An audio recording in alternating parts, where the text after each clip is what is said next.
Happy Sunday, ladies and gentlemen. Whether this is the beginning of your week or the end of your week, I hope you had an amazing week and an even better one to come. Welcome back to another episode of Doing the Most. I'm your host, Most, obviously, right? So today, we're going to be talking about the trade deadline, everything that happened. Not really everything, but we'll be discussing some of the big trades, some of the underrated trades, what I think these trades are doing. We had a couple of days now where some of these players actually got to play, so we could see if they're good fits and just talk about that, what we think is going to happen towards the postseason with the buyout market, who's going to get picked up. And then we'll finish off with the two all-star teams. We have Team Giannis and Team Lebron. They both drafted. So we'll definitely dive in to see what mistakes I think people made or how the teams are looking, in my opinion. So where do we begin today, man? The first big name that came out in a trade. The Memphis Grizzlies have been holding on to Iguodala all year. He said he wanted to go to one of the LA teams to contend for a championship. And then they've been asking for too much, honestly, they have. So he had to open up his options. He did that last minute. He was like, all right, I actually will go here or here because I don't want to stay in Memphis. I really don't. That's why you've seen guys like Dylan Brooks and Ja going at him on Twitter saying, yo, I can't wait till he's on a team so we could play him and show him what Memphis is all about. But at the end of the day, he ends up on a team that unfortunately will not be playing them this season, which is the Miami Heat. So Miami just got Iguodala. Miami sent them Justice Winslow, but they also added Jay Crowder. So not only do they have Iguodala now, who's one of the better perimeter defenders in the league, they added Jay Crowder, who's a top perimeter defender in himself, a D&3 guy. They have that new championship DNA with Iggy to add with Jimmy Butler, Bam, who's an all-star, and just that winning culture that Miami always had with that nice lifestyle and that Jimmy mentality now.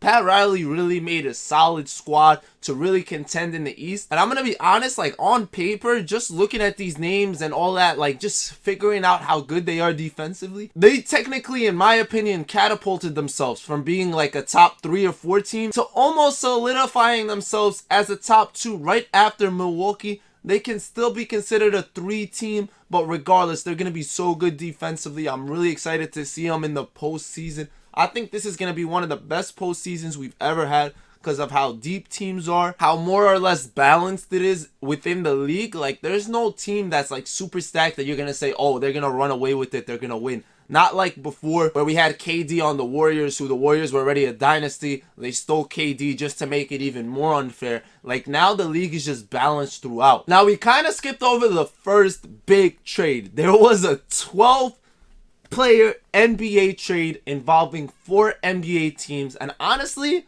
when you look at it, there was 3 picks involved. So technically that's 15 players deep. I don't know why they don't consider draft picks players. They just consider them draft picks. But it was 12 NBA players plus 3 picks involving the Houston Rockets, the Denver Nuggets, the Minnesota Timberwolves, and the Atlanta Hawks. So Atlanta, in my opinion, really got the deal that they needed, the deal that they wanted. Basically, they gave up pretty much nothing and picked up Clint Capella, which is somebody they can add to Trae Young, John Collins, and whatever they're trying to build. They really didn't give up too much in the process, so it works out for them. Then you see guys like Houston who gave up Clint Capella. They got Robert Covington, who at first everyone was like, wait, what? You just gave up your center.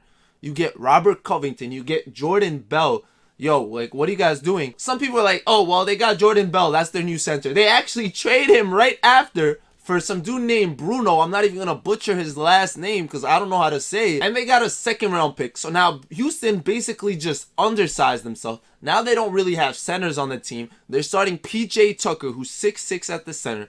Covington is 6'7". They played LA like a night after. And this is where it all turned out so well. This is why I'm saying it's cool that we're talking about this a couple days after we got to see how it played out. They actually worked the biggest team in the league. So the Los Angeles Lakers would have probably been their biggest test because they got a center and Anthony Davis. And Houston's small ball, that 5 out, really made them obsolete on the court. They really couldn't defend anybody. They couldn't switch anything. It was literally 2K 5 out at its finest. You had Russell Westbrook dissecting his way to the rim, man. They just were able to shoot threes. They hit 19 of them.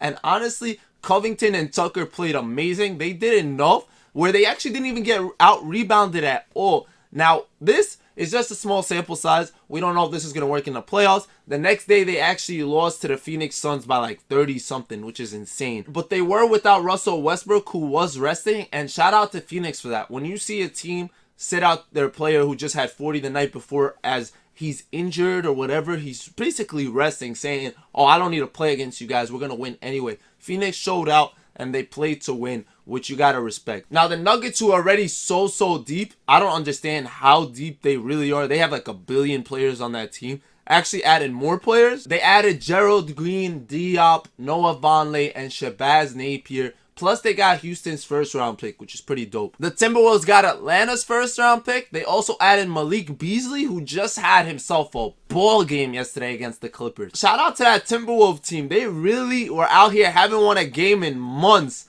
and then decided to destroy the Clippers. Like, I'm talking about by 30. Like, they came out to play, and you gotta respect it. They had Evan Turner got added to that squad, as well as Vanderbilt and Hernan Gomez. Vanderbilt also played great. I was gonna say we'll come back to the Timberwolves later, but we might as well since we're talking about them. They made one of the bigger trades. There was 2 All-Stars that got traded before the deadline. They're not All-Stars this year, but they were previous All-Stars. And one of them is heading to Minnesota. Minnesota hasn't added a big name besides, like, obviously the ones they draft, like when they got Love. They traded Love for Wiggins. Wiggins didn't really work out, so they decided to send him off and send him to Golden State for D'Angelo Russell. So now if you go back a couple months and tell Golden State that whatever they traded or whoever they let go to get D'Angelo Russell was going to be a trade for Wiggins, I honestly don't believe they do it.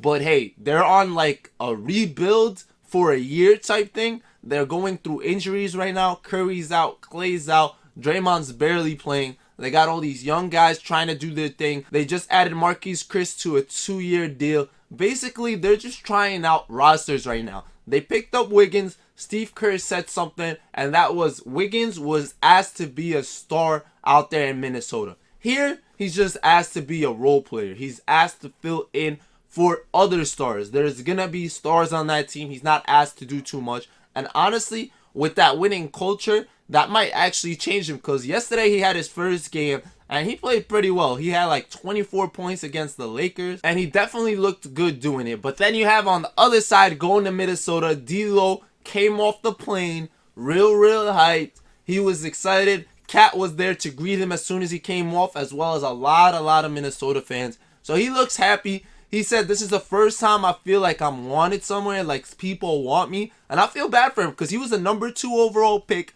and he keeps getting bounced around now. He started in LA, went to Brooklyn, went to Golden State, and now he's here in Minnesota. That's 4 teams in 5 years. And he doesn't deserve that because he is actually a really good point guard. He just had issues like when he was younger, as soon as he went to LA.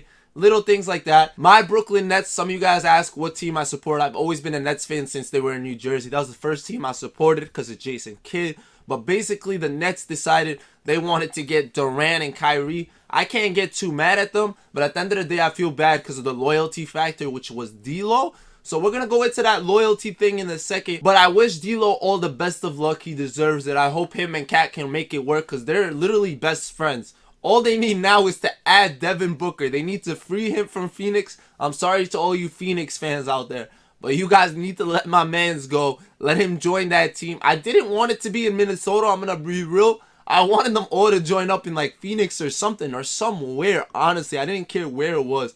But hey, 2 losing cultures. So it would have been better if it was in a winning culture. It is okay though. Hopefully they figure it out together. I'm just kidding about the Devin Booker thing. I just wish him the best. I want him to win as well. All these young guys that are really talented and can't win because of their teams is really frustrating to them as well as to us. It's hard to watch them. They should be all-stars, but they can't get the right pieces around them to make them win. So feel free to let me know if those 2 friends can be enough. Are they ever going to add Devin Booker? What do you guys think can actually happen with that team? Let me know. Now, let's talk about loyalty right now because Andre Drummond was that other all-star, man. He was not expected to really be moved. Like, we heard his name come around, but at the end of the day, you were like, are they really going to trade him? Like, he's been their guy for so long.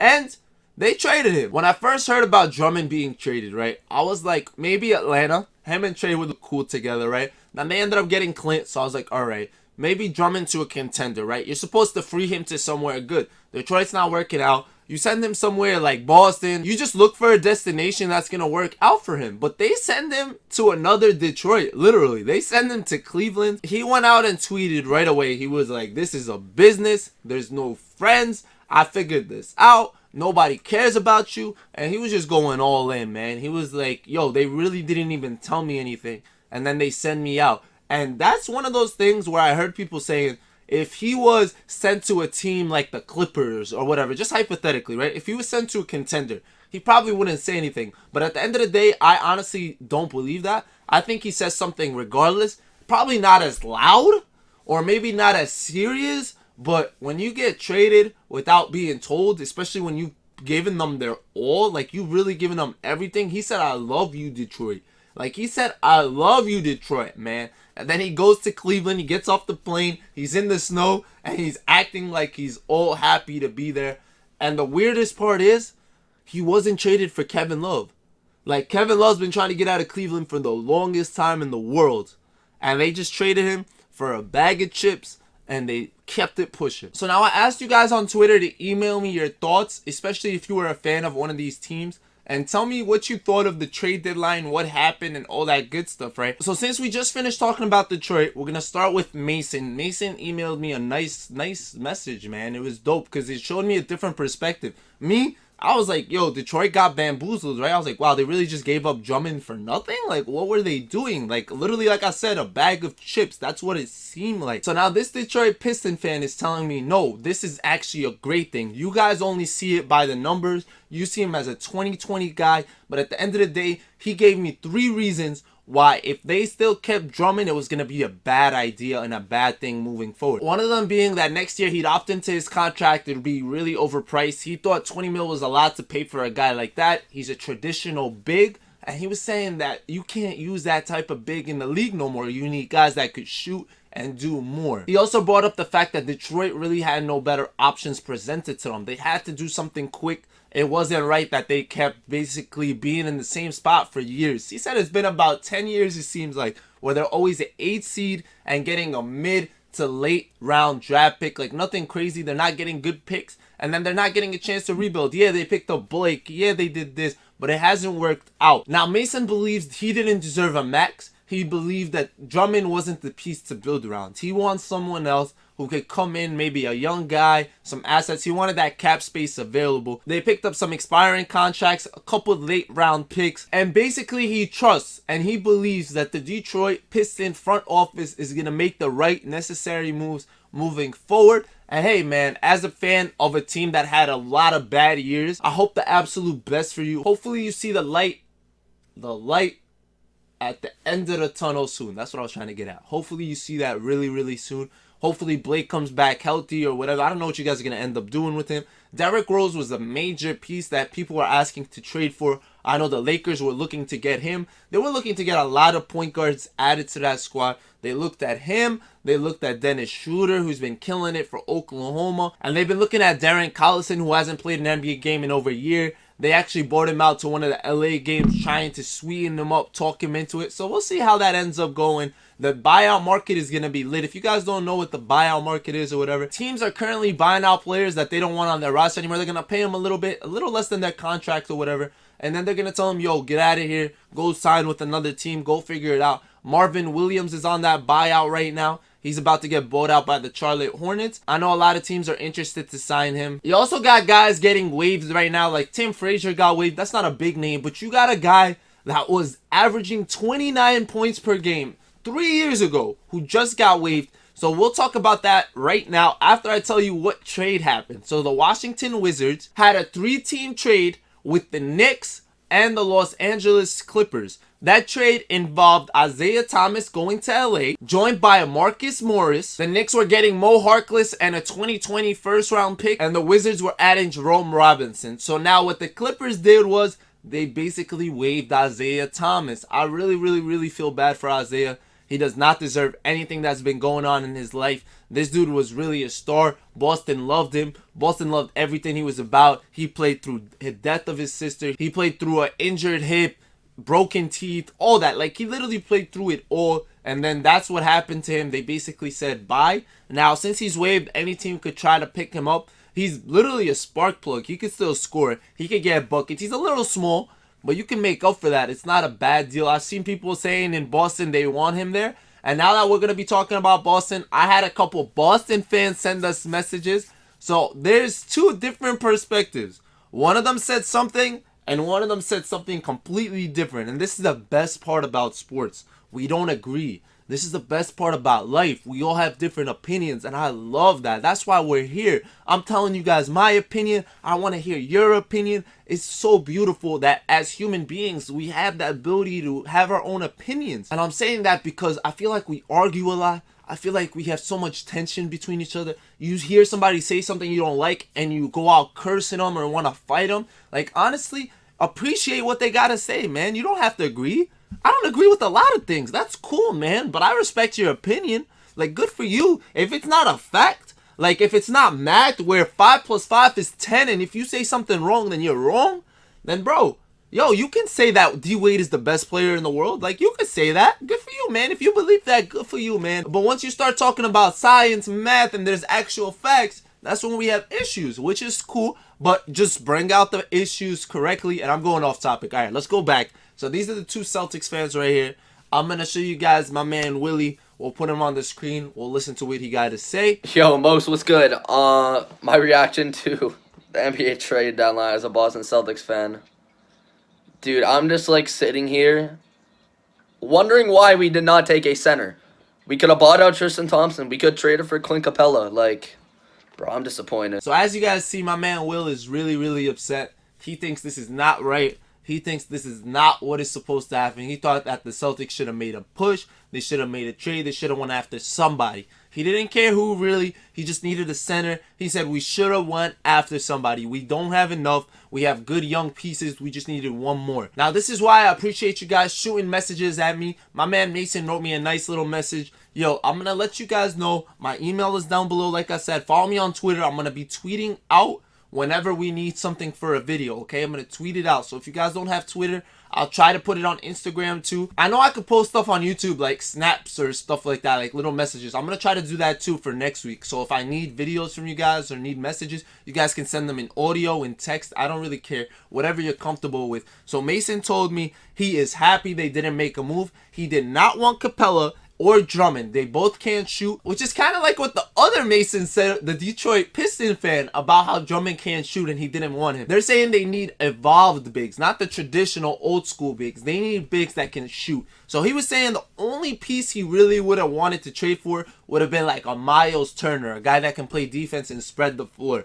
Instead, he didn't really want to give up any of his young assets. He didn't think it was the time. He likes what they're building. He likes Jalen. He likes Marcus. He likes Jason Tatum. He likes the culture that these young guys plus their young coach and Brad Stevens are making come together. He wants them to have another year of experience in the postseason. They don't have Kyrie to kind of try to take so much out of them, like he was controlling the ball too much. Now these young guys can flourish. They have Jason Tatum, first-time All-Star. Jalen was close to being an All-Star this year. And he's kind of feeling and digging the energy and what they're doing. He also shouted out the centers they had there and liked what they were doing, like Cantor and Williams and all that. He said that they were doing what they had to do, getting little double-doubles, doing the production, blocking shots, playing defense, getting rebounds, all that stuff. And he didn't want to ruin what they had with Kemba, Hayward, and just all around what they had. So that's the cool thing. Like I said, you have two different perspectives, and I kind of really enjoy that. Thank you guys for sharing your opinions. Those were the only 3 submissions I had.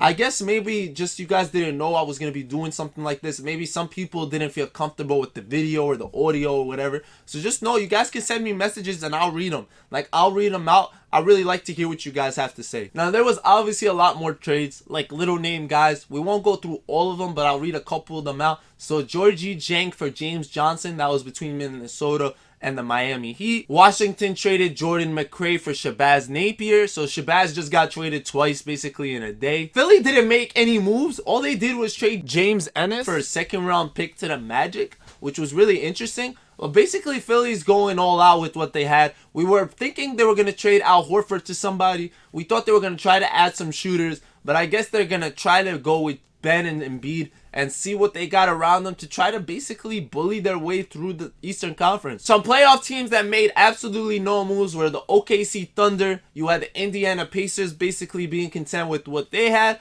We saw that the Lakers couldn't get anything done. All they're trying to do now is try to add someone that's not on a team, someone who gets waived, or someone who's just been waiting around. Now, there's a lot of rumors about a lot of things. Like Marvin Williams, who has said the Hornets are basically going to buy out. I heard that Milwaukee's going to try to add him, another defender. He can also shoot a little bit. I heard the Knicks were trying to make a lot of moves, but their president got fired and all of them kind of fell through. I heard that Dennis Smith Jr. was going to get traded. I heard that Frank Ntilikina was going to get traded in a package with like Portis and Alonzo for like D'Lo. That's what they were kind of aiming for. They were going to try to get D'Lo in New York, which would have been cool for him, but I actually like him in Minnesota a lot better. This one is hard to believe, but I heard the Rockets were interested in DeAndre Jordan. They were going to try to get a center. I don't know how serious that talk was, but the Brooklyn Nets weren't even having it from what I was told. So that's kind of crazy from what I was told. Look at me. I'm an announcer out here. I'm getting news from the news agencies, bro. I'm just kidding, man. I was just reading into a lot of the trade stuff. I wanted to get you guys as much details as I can.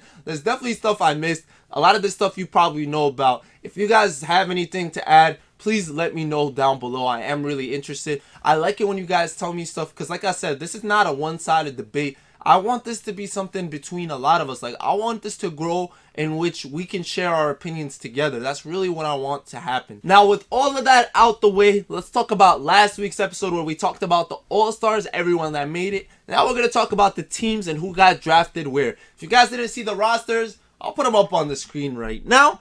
But basically, Giannis should not be a GM. That's what I kind of figured out. LeBron's been doing it for years, so he definitely has the experience. LeBron knows what he's doing. LeBron drafted a team that is built to dominate. We're going to talk about the picks in order maybe a little bit, not too much. I'm not going to go into too much detail. But you had LeBron with the first pick because he had the most votes. He obviously took his running mate in Anthony Davis. So you got AD with LeBron. Makes a lot of sense. It works out. Hey, you can't say no to that. That's what it was going to be. Giannis decides to take a pick of his own. He was like, I got to counter AD. Let me take Embiid. So he does that. He said, that's my African brother. I got to take him. I got to do what I got to do. That's cool, man. But now you gave LeBron Kawhi Leonard.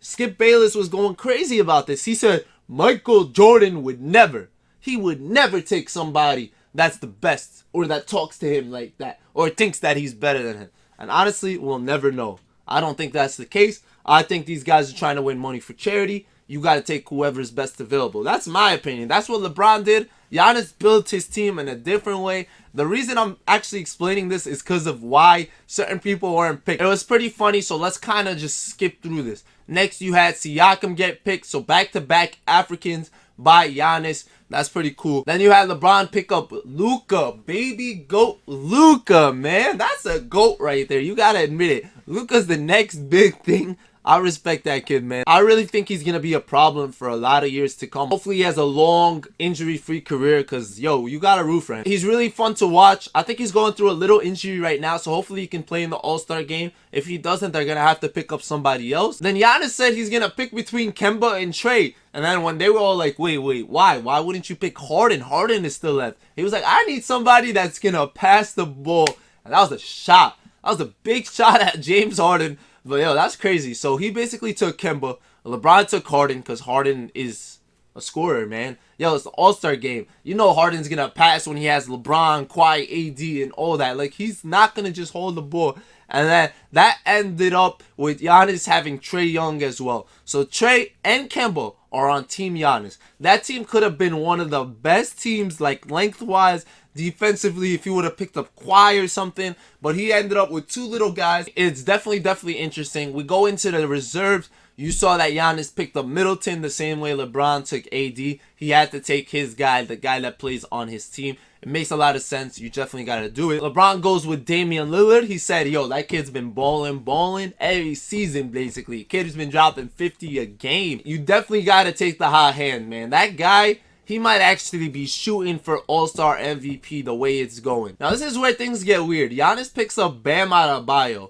which, man, he's been having a great season. I agree with you, but that's kind of a little high. That's what I thought. LeBron ends up going with Ben Simmons. LeBron traded for Ben last year, and Ben, he's kind of like his little younger version, I guess. You just got to figure out his jump shot because LeBron had a little jumper on him. Giannis keeps up his center thing going, man. He takes Rudy Gobert. I guess he's trying to play defense. He doesn't even care about offense. He's like, I'm going to take Bam. I'm going to take Gobert. I'm going defense. I'm going to try to stop his score, and he can go all offense. We'll figure out if that actually works out. It is an all-star game at the end of the day. LeBron decides to take a big man. He ends up taking Nikola Jokic, which is a solid big because he could pass. He could kind of stretch the floor. He could definitely shoot a little bit. And his passing is going to be big time in the all-star game. Now, Giannis gives Bam his teammate. He goes, yo, let me get Jimmy Butler, another defender. We're going to lock in. We're going to try to beat these guys up. And that's where you see that these guys kind of have their own different mindsets. They have their own different play styles. They're taking guys that reflect how they play or how they roll. LeBron takes one of his biggest fans, a.k.a. Jason Tatum, who, even though he loved LeBron growing up, he still decided to dunk on him. And I know you guys are probably like, Tatum loved Kobe. We're basketball players. You can love multiple people. Just because you love Kobe don't mean you don't love LeBron. And that's real talk, guys. Don't think because you like somebody, you can't like somebody else. That's not how it works. Giannis now is just all over the place, man. Now he takes Kyle Lowry, and I'm just like, what is going on? What is Giannis doing? Is he trying to lose the game? No offense to Kyle Lowry, but what are you doing, man? That gives LeBron CP3 his banana boat buddy. Giannis finally takes a good pickup. And before we talk about the pickup, I just want to say Charles Barkley looks at the 4 names left and he goes, yo, respect to all those guys. I could take those guys and we could win a game. Dead serious. We could win this All-Star game. And that is Brandon Ingram, who goes next for Team Giannis. LeBron goes with Mr. Triple-Double Russell Westbrook. Giannis out here doing family reunions and has to take Rudy Gobert's teammate Donovan Mitchell. So that's crazy. Donovan is one of the last pickups in the All-Star draft. And that leaves Domantas Sabonis for Team LeBron, the last pick. And really, I just want to say this. Honestly, the way that the All-Star draft actually works, I'm really happy it's televised. We're all really excited that it is that way. It doesn't mean anything that you're picked up last. You're there with some of the best All-Stars there are. So it's kind of cool regardless. We didn't talk about the dunk contest, the 3-point contest, so I'm not going to get into that. I want you guys to let me know who you guys think is going to win either or both or whatever the case is. Let me know if you think Team LeBron is going to run away with it or do you believe in Team Giannis and his tactics.